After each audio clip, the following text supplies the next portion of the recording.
All right, so I'm here at an auction. You can see there's a lot of dealers actually behind me, a lot that are out here looking at cars before the auction. And typically, I'm here about an hour and 15 minutes before the auction is actually running. I wouldn't see this many dealers. All right, so today I'm usually here at this auction with my mechanic, Alex, also my cousin. He buys a lot of cars, so he's focused on our business when I'm out here doing these silly videos for you. But today, got my coterie here. I'm actually doing both, and we're going to start by checking out this car. I love these older Explorers. Yes, it's like almost 30 years old. It's a 1998. It's got 182,000 miles, but there's such a soft spot in my heart for this because I built my business on Ford Explorers, on old Dodge Caravans, on Ford Taurus. Ford Taurus were my favorite. And so these things, especially if they had the 4.0, the 6 cylinders, such good vehicles. They're always leaking oil from that corner valve cover gasket. No problem, easy fix, but we'll, anyway, this is one I want to check out. I want to check this out for my dealership to see if I can buy. Remember, I buy cars that are $5,000 and under, and this is my first initial look at this. So if I turn it on and it starts knocking like crazy, then just know I'm not trying to cherry pick things for you. I'm trying to give you a real-time look at these cars that I'm trying to buy. Actually, it sounds great. AC works. We have to check the power steering. We have a check engine light on it, but we can scan it. Not too worried about that. What I want to do is check to make sure it goes into drive, make sure it goes into reverse. I have bought Ford Explorers that they'll go into drive, but they will not go into reverse. And I always make the joke, because I bought multiple of them, that at my business, we're not worried about backing up. We're only going forward. So that's when I bought those problems. And this today is not one of them. But anyway, overall it looks fine. But we need to check under the hood, scan it, do all the other things. I won't bring you along for all that. But this is probably going to make my list. Now it's a beautiful day. You can see sun shining and weather hasn't been great around here lately, so maybe that's pulling more dealers out of the woodwork. But what I would anticipate is, just like my shop, we sell cars that are $5,000 and under. We've been very busy, and a lot of these other small used car dealers have probably also been very busy and sold through a lot of their inventory. All right, let's check out the Sierra right here. It's a 2015. It's got 166,000 miles on it. Outside body looks good. I like when they put these toolboxes that are right here. A lot of times you get bigger toolboxes or covers that will go all the way across, but I like it when it's right here because you can still put a lot of stuff in the back of the bed. And I think the actual toolboxes look good too. This is a side note, it has nothing to do with the truck, but just what I like. Rust, non-existent. Even with a truck with this many miles on it, if it was up north, it was in the Rust Belt, it would be disintegrating at this point, but here I'm in central North Carolina, we don't have to deal with that. Frames can still look almost new, and outside body on this truck actually looks really good. This thing's gonna bring a lot of money. All right, here's that black GMC. We already got money. I don't know where we're at though. I got 12,000. Yeah, seats look good too. That one's worn a little bit over there. You can see it. The door on the other side is too close to the other truck, so I'm not going to get on this side to show you. But I mean, it looks pretty good. It's got a sunroof. Yeah, no stainage. This is going to bring a lot of money. Yeah, we'll check this out. See what a dealer will pay for it. 2015, 166,000 miles. Let's see what it'll bring. 12.1, 12.2, 12.3, 12.4, 12.5, 12.6, 12.7. We're up to 13,000. It's trying to roll out. Everybody's getting in the way.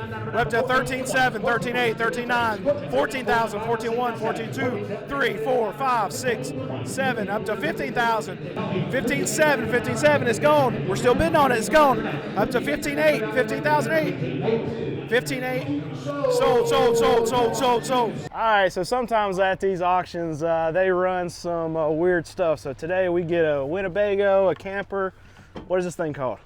Mobile home. All right, we got the bedroom set up. We got, I don't know if you can't see it. It's in the dark. Let's open this window here. There we go. It's got some natural light going in. We got the bed back here. Let's go to the bathroom. Oh, gross. Yep. This looks like a repo mobile home is what it looks like. Anyway, we will not be buying this. My wife would bury me in the backyard if I even bid on this thing. So you guys know that I'm around vehicles all day long. Cars, trucks, SUVs, everything. This is my electric XP, and it's honestly just been fun to have. It's simple, hop on, hit the power, and go. You can pedal if you want, use pedal assist, or just use the throttle. And it'll go up to 28 miles an hour. It's quick enough to be exciting, but still feels really stable and comfortable. The range is solid too. You can take it out on longer rides without worrying about constantly charging. This model offers 50 plus miles of range on just a single charge, which is more than enough for cruising around town, commuting, or just spending more time outside. And for what these cost, especially considering they offer models under $1,000 with hydraulic brakes and UL certification, they've sold over 500,000 e-bikes in just a few years. So it's no secret they're the top selling e-bike brand in the US. So if you want to check out their rides, click the link in the description below or scan this QR code on screen. Right now, you can add a bike cover to your order and get it for free using my code CQA at checkout. Man, this thing's so much fun. Usually I'll try to buy some weird stuff. I wanted to buy a school bus a few weeks ago. If there's like a golf cart or something, I'll want to buy it. I never do, but I always want to. And I'll send a funny message to my wife saying, hey, we need this. And I'll tell her why. I'll give a good explanation of exactly why we need that thing that I'm gonna bid on that day. That's not even a joke. I'm even trying to start a fight.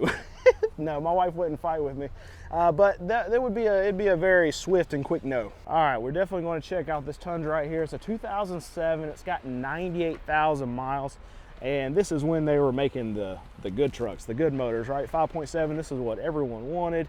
And that has made these things go up like crazy because they don't want the new ones. They don't want the 6 cylinders with the turbos. So they want V8 power. So we got a dent. Is that a dent? No, that's a dent. There we go. A little rough on the back. It looks like the back won't close flush either. I can't get it to move. It's kind of locked in there. You see that tailgate. Just remember that when we're looking at this. That's the model XSP. There we go. All right. I don't like the little halvesy door, but I get it. I get it. This is fine. All right. Here's that Tundra. Trying to start $12,000. No bids. No bids. Drop it down to $11,500. Still no bids. Drop it down $10,000. Still no bids. I don't think. All right. We got $9,500. We got one bid at $9,500. Inside seats. Pretty worn, especially the driver's seat. The passenger seat's kind of worn too. This is a rough truck. I want you to just keep all this in mind though. As rough as this is, got the little halvesy doors, got the dent on the back. With it being a Tundra and with it being this V8 that everyone wants right now, and with it being just available and it's easy for dealers to sell this kind of thing. 2007, even with 198,000 miles. Crazy money. But anyway, we'll check it out, see what dealer pay for it. Oh no, it's 6,000, 61, 62, 63, 64, 65, 66. Thought it was 9,000, 6,000. Up to 7,000, 71, 72, 73. It's rolled out. We got 73 on it. 73 still. Got 7,300. Phone call. Didn't sell it in lane. Phone call. So I was saying they didn't sell that last one, but they put it on an if bid. So what that means is that they didn't sell it in the actual lane, but they're going to try to get it done after the auction. Reserve was higher than what the bids went up to, so they're going to call the seller afterwards, say, okay, we got this on it. Will you take it? Seller probably going to say no, but I'll take whatever's in the middle of that. Then they'll call the buyer, the auction company will call the buyer and see if they can get the deal done. That's what an if bid, that's what a phone call means. Here's that Explorer, and I really want it. They just said bad starter, I think. The problem is it's not worth anything, and it's having a hard time rolling up, I think. Oh, no, we're on screen. Never mind. Oh, they are talking about something's wrong. I don't know what's wrong with this. All right, this is confusing. I think I just missed my car because something was. I don't like that. That was weird. All right, so that was frustrating. I really wanted to buy that Explorer. It went for $700, but they were announced. It was weird. They said bad starter, but then they were holding the Explorer out of the lane. You saw it on camera for what I showed you or whatever. I stopped the video because I thought they weren't even running the Explorer. Usually, when you're running a car, you bring it in. But the floor guy was confused with whatever the auctioneer was actually talking about. So the floor guy thought that they were running a vehicle that was on the screen in there that was not running because it had a bad starter. So that's what I thought too, because they're holding the Explorer outside of the lane, so they're not running the Explorer. So I don't want to bid on something that's not in front. I'm not going to bid on it because I didn't think it was the Explorer. Anyway, everyone inside was confused, and the guy that even won the bid, I don't even know if he knew he was bidding on it, but it was $700. I would love to buy the Explorer for $700. I asked them if they would just run it again because it's very confusing. They're like, no, it's done. Obviously on a $700 car, the Explorer that's 30 years old, they don't care. They're just gonna run through. But very frustrating because somebody like me, I wanna buy it. But it didn't even look like they were running it. So it's very frustrating. I'm very frustrated. I don't know if you can tell. I'm very frustrated. I wanted that Explorer. It was nice. It's not as nice as a 98 Explorer can be, though. So my kind of thing. All right, let's check out this Suburban. It's a 2019. It's got 103,000 miles. The weird thing about this one is typically these new car franchise dealers, they'll keep something like this to actually retail it on their lots as you. So there's probably something wrong with it, or they just run out of space because they're not moving a lot of their new stock. I don't know if I told you it's a Suburban. Outside body looks really good. It's a Premier too. It's top level trim. I think that's the top level trim in this. But I don't understand why a franchise dealer would not keep this on their lot. Let's look on the inside. Maybe it's ripped up. But it's very curious to me. All right, here's that Suburban. Trying to start at $35,000. No bids yet. Drop down $32,000. Still no bids. Auctioneer will drop numbers until he gets somebody to bid on it. Down to $31,000. Down to $29,500. 29, still no bids. Got 20,000. Everybody's going to bid on this now. All right, we got 22.5. Yeah, running boards go down. Always love that. Seats look fine. That seat looks fine. All of those seats look fine. It looks pretty clean on the inside. There's a chance that there's some kind of mechanical thing. Here's the thing. A lot of these dealers right now, their margins are so thin on the vehicles that they have to actually sell on the front end now, because we're getting more product, more volume of actual vehicles into the market. So that's going to bring their margins down. We've already seen it through a lot of these manufacturers. Margins are coming down because they have to add extra incentives. And the thing about the dealerships on the other side is, if they want people to actually get into their vehicles, they have to run sales. They have to take money off. They have to make it more incentivizing for people to actually buy their vehicles. And this is one of the reasons why they keep used vehicles, because there's so much margin. They trade for this thing for nothing comparatively to what it's worth. And then they're able to retail to a customer. They can still make money on the front end, and then they can sell all the products on the back end to still be able to make money. So win, win, win, win, win. Why send it to auction? That's curious. Anyway, we'll check it out, see what dealer paid for it. 2019, 103,000 miles. Got 25,000. They're jumping by 500, so I can't keep up with it. Up to 26,000, 26.2, 26.2. They're asking for 26.4. That went up real fast. Started at 20 grand. Now we're at 26,600, 26,007, 26,008, 26,009. Jumped it by 1,000. Jumped to 28,000.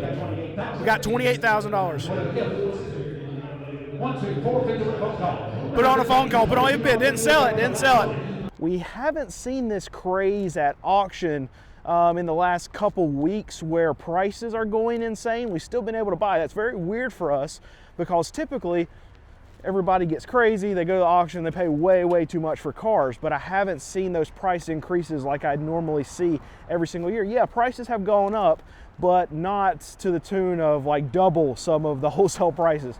Give you an example, like a 2002 Toyota Camry that we would normally buy for like $2,000 during tax time on a wholesale, it would typically go for like double that, $4,000. We haven't seen that kind of increase, but we have seen it hop up to where maybe a $2,000 car is going for now like $2,600, $2,700. That's the kind of increase I'm talking about. So what that leads me to believe is that, yeah, there are a lot of these used car dealers, they are more busy, they are selling through some of their product, they are in a bigger extent, more of them come into the auction, but it's not as good as a normal tax time where we just stop by. As far as I go, the prices go so insane that I just am not able to buy anymore for a few weeks and let all the fluff get out of here. We've still been able to buy. Prices haven't gone insane, and that's a good thing. Still don't like to see all these dealers here at the auction, because I want to be able to buy some inventory. and not have them raise my prices as much. But it's still a positive sign for me, at least. But it's a negative sign for a lot of these other dealers, because it tells me that, okay, maybe they're not as strong as they anticipated that they were going to be during this time of year, and they can't buy as much as they thought they would be able to, or they didn't sell through as much as they thought they were going to be able to. Yeah, selling through a little bit, making a little bit more of these dealers come to the auction, prices go up a little bit, but not the insane price increases like we typically see during this time of year.